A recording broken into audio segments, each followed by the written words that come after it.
Salut, c'est Jean Rivière. Alors aujourd'hui, on va parler de développement personnel et pourquoi le développement personnel nous a rendus complètement fous ou bien vraiment a fait beaucoup de mal à certaines personnes, autant qu'il a fait du bien. Moi, ça m'a fait du bien à une époque où je m'étais mis à fond là-dedans, mais beaucoup de gens ne voient pas les limites de ça et c'est bien dommage. C'est un sujet souvent qui est mal compris. C'est probablement moi qui l'explique pas bien, donc je sais pas. J'ai décidé de faire cette vidéo pour essayer de mieux m'expliquer là-dessus. Si toi, tu es à fond dans le développement personnel, tu essaies de travailler sur toi, tu es à fond sur la productivité, l'autodiscipline, des sujets comme ça, ça part de bonnes intentions, c'est-à-dire que tu as envie d'être quelqu'un de meilleur, tu as envie de pas glandouiller sur un canapé toute la journée, tu n'as pas envie de rater ta vie, tu as envie de faire des belles choses de ta vie, tu as envie d'être une meilleure personne pour tes proches, etc. Et c'est quelque chose de bon, c'est quelque chose de bien. Le problème, il vient de l'approche qui est souvent prise dans les contenus et par les personnes qui parlent de développement personnel, de productivité, d'autodiscipline, etc., qui est basée sur la culpabilité. Alors, je t'explique ça. Le problème, c'est quoi? C'est qu'il y a tellement de choses aujourd'hui qui fonctionnent sur ce mode-là, le mode de la culpabilité, mais absolument, enfin quasiment tout en fait. C'est-à-dire que on te montre, même les réseaux sociaux fonctionnent de cette façon-là, que tu n'es pas assez. C'est-à-dire, toi, ta personne n'est pas assez. C'est-à-dire, quoi que tu fasses, finalement, il n'y aura jamais un moment où tu pourras te dire « ça y est, je suis arrivé, je suis, si tu t'appelles Jean-Pierre, je suis le meilleur de ce que Jean-Pierre peut donner ou quoi ». Non, il y aura toujours... Regarde, par exemple, avec les réseaux sociaux, on se compare constamment. C'est-à-dire que tu peux faire de la muscu, mais tu verras toujours, en te connectant à Instagram, quelqu'un qui a plus de muscles que toi. Tu peux lire tous les bouquins que tu veux sur le développement personnel pour les couples et tu verras toujours un couple sur Instagram ou ailleurs qui aura ou tu auras l'impression qu'ils ont un plus beau couple que toi, un couple plus harmonieux que toi. Tu peux essayer de, de développer de gagner de l'argent, par exemple en montant ton entreprise pour être autosuffisant financièrement. Tu verras toujours quelqu'un qui a mieux réussi que toi dans ton domaine. Et etc. et ainsi de suite et ainsi de suite. C'est-à-dire qu'il y a déjà, la première chose, c'est bien au-delà du développement personnel, la comparaison constante. Bon. Qui est une base déjà dans notre société et on s'en est pas rendu compte parce que la transition a été légère comme ça, un peu plus année après année. On est dans un monde aujourd'hui dans lequel la comparaison est absolument extrême. C'est-à-dire que ça n'a jamais été comme ça par le passé, à ce point-là. C'est-à-dire que toutes les X minutes, on va se connecter à des applications qui vont nous montrer qu'on n'est pas assez, qu'il y a meilleur que nous, même si on a beaucoup travaillé, même si ceci, même cela. C'est-à-dire qu'on a ce truc constant dans lequel on va se comparer. Alors que si on est avec notre famille, si on est avec nos amis, l'idée c'est pas d'être tiré vers le bas, l'idée c'est évidemment d'avoir des modèles, etc. Mais il y a une différence entre avoir des modèles, avoir des personnes qui nous inspirent, etc., que voir des gens qui, avec une certaine arrogance, nous mettent dans la face les choses qu'ils ont et qu'on n'a pas. Et il y aura toujours, et c'est ça le drame, c'est que quoi qu'on fasse et quoi qu'on réussisse à faire, il y aura toujours ce mécanisme-là où on va voir des personnes tout au long de la journée, alors que c'est pas naturel, normalement on voit pas ça plusieurs fois par minute comme ça tout au long de la journée, des personnes qui vont te montrer qu'elles ont plus que toi ou qu'elles sont plus que toi. Bon. Et du coup, il n'y a jamais un point où on va être content de soi. C'est-à-dire que regarde par exemple tout ce qui est lié au travail sur soi, développement personnel, productivité, discipline, etc. Souvent, il va y avoir tout un nombre d'indicateurs que tu vas utiliser. C'est-à-dire, aujourd'hui, on le voit parce qu'il y a plein d'applications avec des indicateurs. Il y a même des gens qui utilisent une smartwatch pour ça. Le nombre de verres d'eau que tu vas boire dans la journée, le nombre de minutes de méditation que tu as fait aujourd'hui, et puis tu vas essayer d'augmenter le nombre de minutes, tu vois, mais sans réfléchir à la profondeur de la méditation, juste le nombre de minutes. Tu vas compter, je sais pas, tu vas répertorier tous les aliments que tu as mangés pour compter les protéines, les ceci, les machins, les cela. C'est-à-dire, tu as une approche comme ça mécanique avec des indicateurs de plus en plus de toute ta vie, quoi. Et le problème de ça, c'est que plus tu as d'indicateurs, moins il y a de chances qu'ils soient tous un jour dans le vert. C'est-à-dire, forcément, tous les jours, il y en a qui sont dans le rouge. Voilà, parce que c'est normal, parce qu'on n'est pas des robots, parce qu'on est humain. Et donc, du coup, tous les jours, tu vas culpabiliser. Et c'est très difficile d'être vraiment satisfait de soi, d'être fier de soi, quand on nous montre que, quand on a un système comme ça qui mesure absolument tout, et naturellement, étant donné que les choses s'équilibrent, dans la nature, tout est jamais positif. Regarde, mes brins d'herbe, là, ils sont pas tous parfaitement, c'est la moyenne qui compte. Tu vois ce que je veux dire. Et c'est la nature qui est comme ça.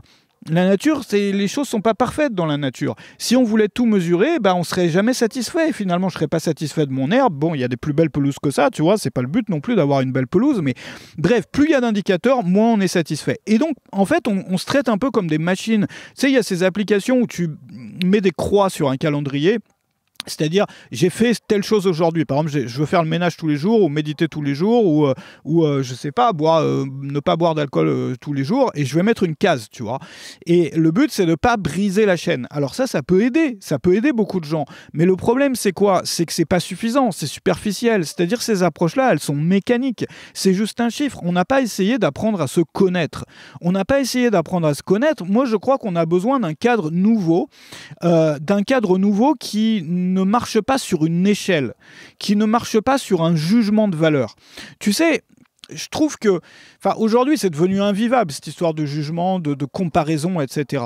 Il y a une idée, moi, que j'aime beaucoup, qui consiste à dire que on n'est pas de pas chercher à se comparer en termes meilleurs que les autres, ni moins bons que les autres, parce que meilleur que les autres, tu le sais comme moi, c'est pas...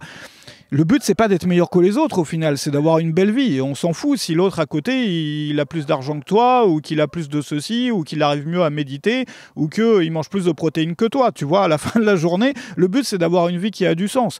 Donc, ultimement, si tu veux, de façon idéale, ultimement, c'est pas français, mais de façon idéale, se comparer en termes meilleur que ou moins bon que, c'est le pire, ça te détruit complètement le moral.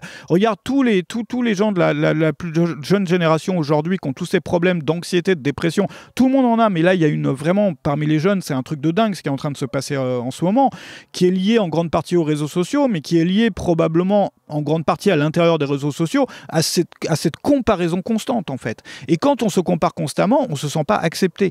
Donc, pas se comparer de façon meilleure qu'un tel, pas se comparer non plus de façon moins bon qu'un tel, mais pas se comparer non plus comme étant pareil qu'un tel. Parce que quand on s'identifie comme ça à un principe de faire partie des gens qui sont comme ça, ou des gens qui sont comme ça, tu vis dans l'anxiété permanente de perdre ce statut. C'est-à-dire que c'est pas bon. Moi, j'aime beaucoup l'idée. J'écoutais un truc l'autre jour là, en anglais là, qui parlait de ça. C'était, moi, ça m'a beaucoup marqué. Qui disait, on n'est pas meilleur. Tu vois, l'idée, c'est pas d'essayer de regarder qui est meilleur ou d'être meilleur que les autres ou de culpabiliser parce qu'on est moins bon que les autres, ni même de se satisfaire d'être égal avec les autres ou égal avec un certain groupe ou de s'identifier à un certain groupe. Non, on est tous différents et on est tous un peu comme des fleurs. C'est-à-dire que regarde, quand tu regardes un parterre de fleurs, il n'y a pas une fleur qui est meilleure que l'autre. Il n'y a pas une fleur qui est moins bonne que l'autre. Il n'y a pas une fleur qui est pareille que les autres. Il y en a une qui est plus grosse, par exemple. Et qui va, voilà, alors que l'autre elle va être plus petite mais elle va sentir meilleure, tu vois, elle va sentir bon. Il y en a une qui va être, je sais pas, qui va avoir une belle forme, mais il y en a une autre qui a pas une belle forme mais qui va avoir des belles couleurs, etc., tu vois. Et si on voit les gens ou si on voit les réussites, on pourrait appeler ça comme ça, ou les choses qu'on a réussi à faire, les choses dans lesquelles on est meilleur, on est bon là-dedans, on est moins bon là-dedans, on essaie de progresser là-dessus, etc. Comme si c'était un peu des fleurs, quoi. C'est-à-dire, tu as un parterre de fleurs, certaines de ces fleurs, ça va être ta capacité dans tel domaine, l'autre fleur, ça va être ta musculature, l'autre fleur, voilà, c'est un parterre de fleurs, tu vois. L'objectif, c'est d'avoir un beau parterre en globalité. C'est pas que chaque fleur soit meilleure que les autres, ça n'existe pas, c'est pas possible. C'est pas non plus que chaque fleur soit exactement identique aux autres, ça donnerait un parterre de fleurs complètement artificiel. Enfin, autant acheter des fleurs en plastique, c'est pas ça qui va nous rendre heureux. Ce qui nous rend heureux, c'est de cultiver un beau parterre de fleurs. C'est-à-dire déjà qu'il y a une harmonie, un équilibre entre tout ça. Voilà, pour les humains, ça veut dire aussi apprendre à se connaître, arrêter de se traiter comme si on était des robots. Et évidemment, ça peut aider, toutes ces choses-là. Mais ça peut être un peu une béquille sur une jambe de bois à des moments où on a beaucoup d'efforts à faire. Moi, ça a été mon cas pour moi. C'est-à-dire qu'il y a un peu plus d'une vingtaine d'années, ma vie, elle était vraiment chaotique et j'avais besoin de quelque chose pour me remettre sur les rails, sur les pieds, tu vois, rapidement. Enfin, voilà. Et ça m'a beaucoup servi, le développement personnel, de suivre des choses de développement personnel. Le problème, c'est qu'une fois que j'étais remis sur les rails, ça m'a fait beaucoup plus de mal que de bien. Parce que là, du coup, ça a amené tous les sentiments d'anxiété, sentiments de culpabilité, sentiments de... Tu vois, de jamais... la sensation de jamais être arrivé, la sensation de toujours en vouloir plus. Tu vois, le fait de toujours vouloir aller voir dans l'herbe, dans le champ d'à côté, si l'herbe est plus verte, etc. Et sur le long terme, ça peut faire beaucoup de mal. Moi, je crois vraiment que sur le court terme, ça peut être bon pour... Comme situation d'urgence, en fait. Attends, Voilà, je change la lumière parce que le soleil baisse et donc il y a moins de lumière. C'est comme, regarde, par exemple, les gens qui prêchent la résolution enfin, qui parlent de résolution de conflits ou qui croient qu'on résout mieux les conflits, que c'est une meilleure chose d'essayer de résoudre les conflits de façon pacifique. Donc tu as plein de courants autour de ça, notamment la communication non violente et plein d'autres choses. Enfin plein d'autres choses, pas forcément des méthodes, mais ce sont des gens qui ont cette approche-là et je pense qu'ils ont raison, bien évidemment, plutôt que se taper dessus, d'essayer de comprendre la personne en face, déjà de commencer par là. Ces gens-là, ils disent la violence, elle est valable. Elle est valable, c'est-à-dire qu'ils défendent l'usage de la violence, même les gens les plus non-violents, les plus pacifiques et tout, dans un seul cas, qui est lorsqu'il y a une personne qui est en danger immédiat et que je veux la retirer du danger. Donc, par exemple, imaginons que toi, tu es... alors, je ne suis pas spécialisé dans l'éducation des enfants, etc. Mais imaginons que toi, tu aies décidé avec tes enfants, si tu as des enfants, de ne jamais utiliser la force avec eux, tu vois, de ne jamais les bousculer, leur crier dessus, etc. Bon, voilà. Tu as décidé ça, simplement, il y a forcément une exception, c'est si ton enfant, il est en train de traverser la rue, qu'il y a une voiture qui va lui rentrer dedans, bah, tu vas lui crier dessus et tu vas le retirer par la force, ton enfant. Donc le seul cas, la seule situation dans laquelle, dans ce schéma-là, la violence, c'est un gros mot dans ce cas-là, mais l'usage de la force, on peut dire, est valide, c'est lorsqu'il y a une urgence immédiate. Et dès que la personne est hors de danger, on arrête d'utiliser la force. Bon. Et moi, je trouve ça, c'est un excellent principe qui peut s'appliquer à plein de choses dans la vie, c'est-à-dire que la force n'est jamais la solution, sauf pour me retirer moi ou retirer une personne d'un danger immédiat. Mais une fois que ce danger est parti, je n'utiliserai plus la force. Et regarde ici, c'est pareil avec le développement personnel ou avec, tu vois, basé sur toutes ces choses tout ce que j'ai listé là, c'est bon pour... c'est pareil avec se fixer des objectifs, réussir sa vie, tout ça. Bon, si tu es dans cette optique-là pendant toute ta vie, tu vas toujours vouloir mieux. Tu pourras jamais stabiliser ni dans une relation. Moi, je sais parce que je suis passé par là. Ni dans une relation, ni dans une maison, ni dans un endroit, ni dans une activité, dans rien en fait. Parce que tu voudras toujours mieux. Tu voudras réaliser ton potentiel entre guillemets. Sauf qu'il y a un moment où tu es en train de ruiner ta vie parce que justement, tu n'arrives pas à te contenter de ce que tu as, tu vois. Donc, pour moi, c'est pareil que la force. C'est pareil que la violence. C'est justifié dans un cas et dans un seul cas. C'est quand il y a une situation d'urgence. Par exemple, si ma vie part à la dérive, comme moi c'était à l'époque quand j'étais post-étudiant, ma vie était complètement chaotique, j'avais besoin d'un truc pour me remettre sur les rails en urgence. Mais une fois que j'étais remis sur les rails, dans ce cas-là, ça n'avait plus lieu d'être. Donc moi, je vois ça comme ça. Évidemment, je suis ouvert aux discussions là-dessus. C'est pas un truc tout noir, tout blanc. C'est pas le développement personnel, c'est le mal absolu. C'est plus pour... parce que c'est souvent mal compris. J'ai essayé plusieurs fois de faire des vidéos sur ce sujet-là. Moi, je dis pas le développement personnel, il faut absolument interdire ça, etc. Non, ça peut aider. Simplement, quand on reste dans cette optique-là, on a une vie qui est horrible, quoi. Enfin, culpabilité permanente de jamais être assez bon. Mesurer, c'est-à-dire qu'on mesure tout dans sa vie alors qu'on n'a pas appris à se connaître. L'intérieur, ce qui est à l'intérieur de soi, on ne le connaît pas. On n'a pas fait vraiment d'introspection ni rien. On a utilisé que des outils, souvent que des outils externes. On a une approche robotique, c'est-à-dire mesurer de tout. On va tout mesurer comme si on était une machine dans un laboratoire, etc. Et finalement, tout ça nous amène à nous comparer énormément, et ce qui génère aussi de l'anxiété et tout ça. Donc il y a d'autres approches, moi je crois qu'il y a vraiment d'autres approches que ça. Si ça t'intéresse de voir l'une de ces approches-là appliquée à l'organisation, donc comment t'organiser tout en te respectant, je sais qu'il y a beaucoup de gens qui ont besoin de ça, parce qu'ils ont l'impression que dès qu'ils essayent de s'organiser, c'est pareil, procrastination, machin, ils sont jamais contents, parmi tous les indicateurs, tous les indicateurs qui se sont fixés sont jamais tous au vert, donc ils sont toujours en retard sur un truc ou quoi. Et donc finalement c'est une course perpétuelle, ils sont jamais contents d'eux, ils se comparent avec les autres qui réussissent à faire mieux, qui sont plus disciplinés entre guillemets qu'eux.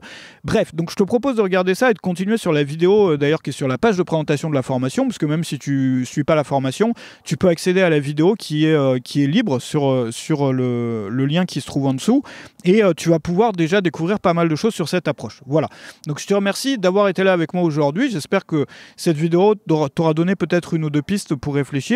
Et j'aurai plaisir à te retrouver très bientôt, donc soit sur la formation en dessous, soit sur une autre vidéo ou sur un email que j'envoie, sur l'un des articles que j'envoie donc à la newsletter. Salut chez toi.